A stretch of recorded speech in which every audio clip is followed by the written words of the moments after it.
Hi everyone, and welcome back to the channel. Today we're going to be getting started with ESAPI, and so before we get started I just want to go over a few basic things. Today we're going to be talking about installing Visual Studio and then creating our first script using ESAPI. And if you're not familiar with ESAPI, then I have an introduction video that I'll link below in the description. Okay, so for installing Visual Studio, first I want to cover some do's and don'ts. So if you're on a personal computer or a research box, or like a T-box, an Eclipse test box, then you can absolutely install Visual Studio. If you're on your work PC and you use Citrix, then you may need IT's help to install that, depending on your administrator settings and that sort of thing. However, so that said, if you are on a clinical Eclipse box, Visual Studio is actually not one of their approved softwares that you can install on that box. And so what they want you to do is to install it on a research box and develop everything there, where you can test things. So you have a clinical database and then you have a research database. And so you can test your scripts, make sure they're debugged and that they're working properly. And then you can transfer them over to your clinical database for use there once they've been approved and that sort of thing. But like I said, if you're accessing via Citrix, or if it's your personal computer, then absolutely you can install it. Okay, so we're going to be using the Community Edition version 2019. There is a 2022 version that's available for preview, but I'm just going to be using 2019. And so the first thing that you'll do is you'll open up a browser and you'll just Google Visual Studio. So it pops up, and then I'll click Downloads. And like I said, there's a 2022 version for preview, but I'm just going to scroll down to 2019 and select the Community Edition. Once I select free download, it's going to download the installer, and then I'll just click that to run. And depending on your administration settings, then you'll approve that. And I already have it installed, so mine may go a little bit faster. But what it's going to do is it's going to bring up the installer. And so instead of installing everything, what you'll do, or what they've done, is they've created this installer that allows you to pick which pieces of Visual Studio that you want to use. So overall it's a very large program, but it allows you, so this is saying that I have an update available. I'll work with that later. But so you can see I have 2017 and I also have 2019. So what you might have seen is you might have just seen this, and yours may be white. I'll get to that in a minute. But I think the default setting is a white background and everything. So once you get to this page, there's these workloads, and there's also like individual components that you can select and that sort of thing. But think of these as just groups. So if you click on .NET desktop development, this is the one that you're going to want for what we're going to be doing. There's other things like Python. There's like web development. If you're into gaming or game development, you can use Unity, things like that. So, but like I said, this is all you need for what we're using, or what we'll be doing. And so you just select that, and then some of these things will be checked, and then you'll select install. Mine's already installed, so it just says close. If you ever need to get back to this, okay, what you'll do is if you're running Windows, you can just hit your Windows key, or you can go to like the start menu and you can search for Visual Studio installer. And so once you click the installer, it will pop back up. Okay, so that's if you ever need to get back to that. Visual Studio is an icon that looks, it's just Visual Studio 2019. And so once you open it, you're going to, it may ask you to sign in. And so all you need in order to sign in is a Microsoft account. And if you're using Windows and you have like your own PC or laptop or whatever, then you probably have a Microsoft account. So you can either use that or you can create a new one. And then the next thing that it'll ask you for are some initial settings. So the first drop down that I received was the default was general, that's just what I selected. I believe it just allows you to tailor some of your settings more toward if you have specific types of development, like specific languages or that sort of thing. I just selected general. And then the other thing that you can do is you can select your theme. If you just ran through and selected the defaults, then your background, if you've opened it, it's probably white, or it may be the blue version or blue theme. And as you can see by this picture, mine is dark though. So when I open Visual Studio, I'll drag it over in a minute. Oh, there it goes. Okay. So if I select continue without code, then it looks like this. So if yours is white, then you would go to Tools and then Options. And let's see. This may actually not be the right. Let's see. This may not be. Let's go to View. I can't remember. I think it is in Tools.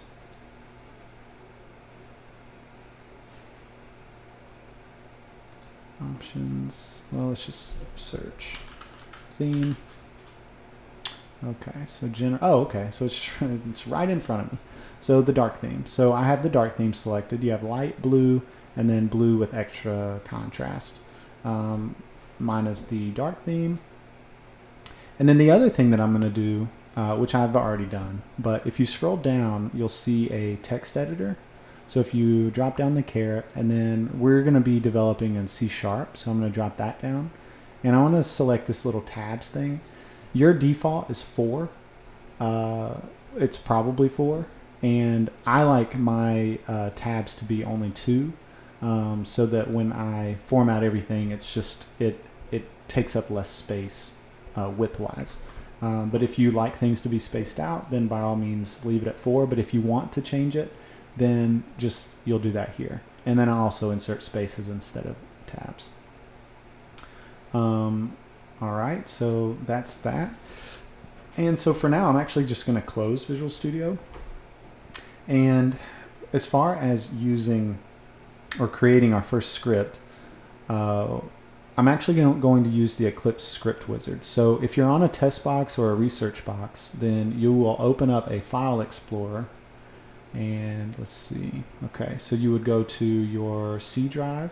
So this PC, your C drive, and then it's probably going to be in your program files, x86. You'll probably have a Varian folder here. I'm just on my my personal computer, so I just have a copy of the script wizards in here. So you'll go to Varian, RTM, version 15.6, ESAPI, and then your script wizard will probably just be called script wizard. I've relabeled it as version 15 because I also have version 16 because we're upgrading soon. So let's see. Okay, so if you only need the DLLs for the standard API, they are in this folder, this API folder. So you have vms.tps.common.model.api and .types, and you would just need these 2 DLLs. So I'm going to close this, and I have a shortcut for that script wizard. And now that we have this up, I'm just going to go ahead and close this. Okay, so we have create new script, and we have copy example scripts. So if you go here, you can actually copy, I think there's 4 example scripts that they will copy to whatever directory that you have selected. So I'm going to go here, and then I want to, let's see, I'll just go here, and this dev folder and getting started, and click OK. And so that's where I want this to be. And I'm going to name it, and we're just going to name it, well, I'm going to name it Hello ESAPI, because that's going to be the first program that I want to write with you. So if you're familiar with programming or the history of programming, there's this kind of cheesy thing. It's not really cheesy, but you may think it's cheesy. That if you're new to programming, generally speaking, the first program that you'll write is something that just prints out hello world. And it dates back to the 60s or 70s, I believe, I think, depending on what sources you look at or whatever. So we're just going to write a script that will print out a message to the user that says hello ESAPI. Cheesy as it may be, we'll still be running it in Eclipse, so you'll still get some we'll still get to see some of that. But for Eclipse, if you're using the wizard, you've got some options. You've got single file plugin, binary plugin, standalone executable, and visual scripting action pack. And so we won't be really going into visual scripting much, at least for now. So a single file is just that. It's a single .cs file. And plugin, what plugin means is that it actually plugs into the Eclipse system, and it gets compiled on the Eclipse server, and then it gets run. I may not be describing that completely accurately, but essentially you have to run it within Eclipse. And a standalone executable, that will run on its own. So then the difference between these two plugins is that if you just need a quick and dirty script that you want to write, that you don't want to have to compile and that sort of thing, then all you need is a single file. And if you need something that can offer, multiple file support or that sort of thing, and that you want to compile maybe into a class library or something like that, and then maybe use that as a reference, reference that library in your other projects, then you might want a binary plugin. All right, so like I said, we're just going to select the single file plugin. So we've selected our directory, we've named it, and it doesn't like spaces here, just in case. If you add a space, it may just add an underscore in the name. I'm not sure. I just always don't use spaces. So you can select create, and then it will ask you if you want to launch Visual Studio. I'm just going to say yes, or you could, open it on your own and then open the project. And then let me show you what it actually did. So if we go here, and this is where, so it created this plugins and projects folder. And so, you know what? I'm so silly. I meant to put these in the code folder. Okay, so let's grab these, take these and put them in, clean this up a little bit real quick. Okay, here we go. This is where I meant to put them. Okay, so we got it will create a plugins folder and a projects folder. If we open this plugins folder, we can see our single file script. Okay, so we can open this. And so it's opened it in another window, and you can see that this is what Eclipse gives you once they've added this commented line that says to do, add your code here. So we could add a code. We could add, our code here that says message box dot show, and then we could say our message, which is hello ESAPI. But do you notice? And if you're new to this, you may not notice, but there's nothing. We don't get any assistance here. Okay. So like if I hover over this, it doesn't tell me anything. This is what happens when you just use a single file, okay?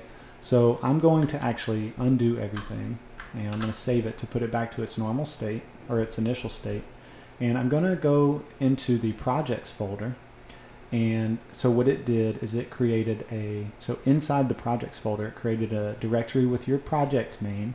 Then inside that, it has a C# Visual Studio project file, so the CS proj, which is C Sharp project.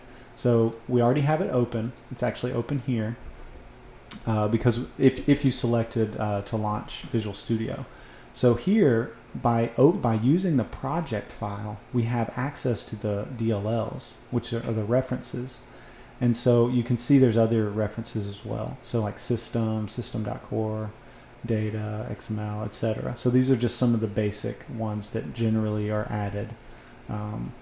And what happens is inside of each of these libraries, there are namespaces. And so if we open up our script, it won't let me open it because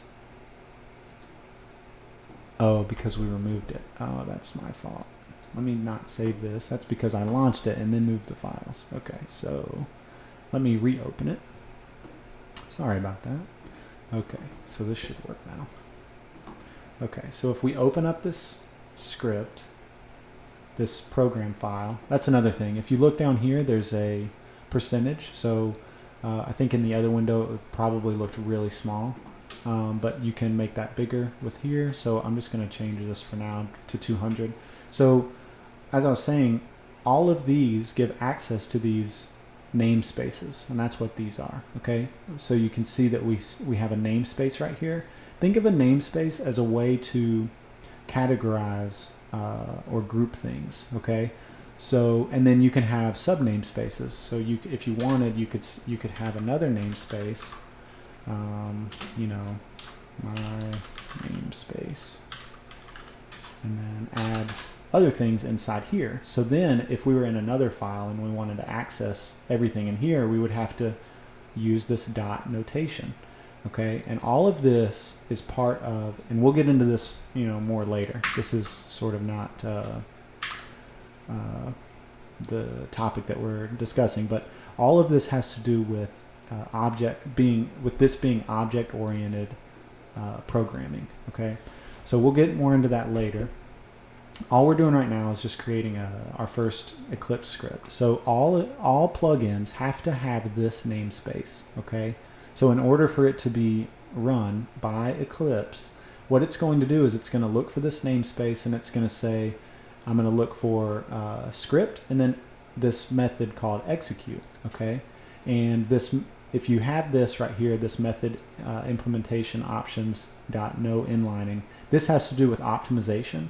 So it doesn't really matter right now, so we won't really get into it, but it's just a method of optimization. So it's not allowing the code to be placed there in its full form at the time of compiling. So it's always faster if the code is written as opposed to being referenced. So if you allow inlining, then it can optimize that way. So we'll go into this. I'll show you a snippet from Microsoft later. But for now, all we want to do is we want to write our program here. So all we want to do is, so now you can see, well, I hope you can see, as you type message, you get all these options now. Whereas before, we didn't get anything. And so I could just double click this and it will fill it out for me. And so I can say messagebox.show, and I want to say hello ESAPI.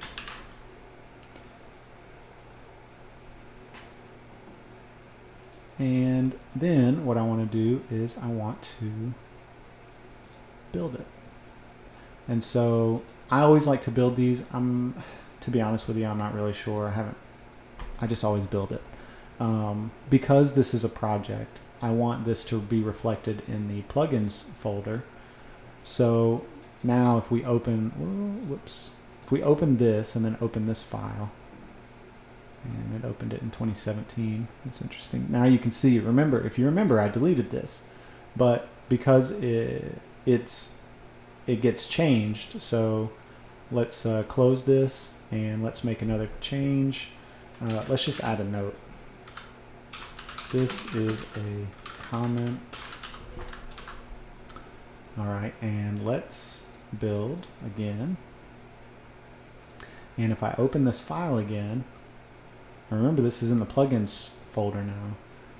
It now has our comment. Okay, so by using this method of having the project, it allows us this reference, and because we have the vms.tps, API and types, we have access to those classes. So if we wanted to, we could say patient. So it knows what a patient is because patient exists in the .api namespace. And so we could say patient p equals context.patient.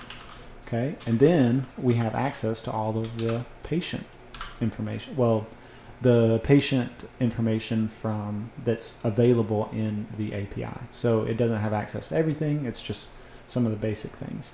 And actually, if you just want to look, you can click this little wrench, and these are all of the properties. Okay, so that is what the benefit of using this project file as opposed to just the single file. Okay, so because we can add these references. Okay, so I'll just close that. Oh, and then also if things start to get out of spacing, there's a shortcut that is Control-KD. And if you, let's say everything gets tabbed out, maybe you changed it from 4 to 2, and you want to change it, you want to fix it, just Control-KD will fix your spacing.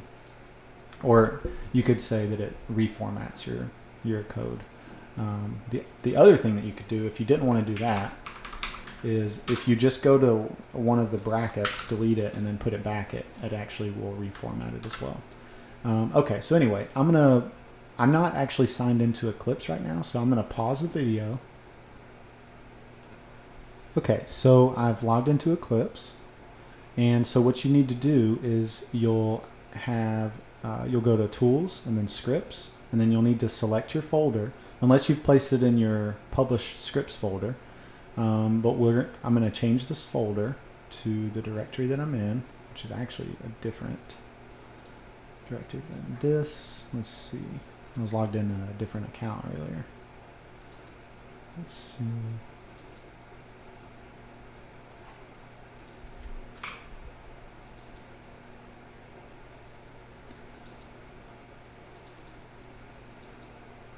So what you want to do is go into your plugins directory. And then you notice that there's nothing here. But if I look here, then it is there. So what you have to do is, if you want to see it, we can click open and we'll see it. But if you want to see it in the drop, in this list, then you just need to select all files. So now we can see it. Okay. So you'll open that directory, and then you can either double click or you can highlight it and then select run. So I'll just double click it, and it will compile at runtime, and it will print our message. So it says hello ESAPI. And just to show that this script is running, let's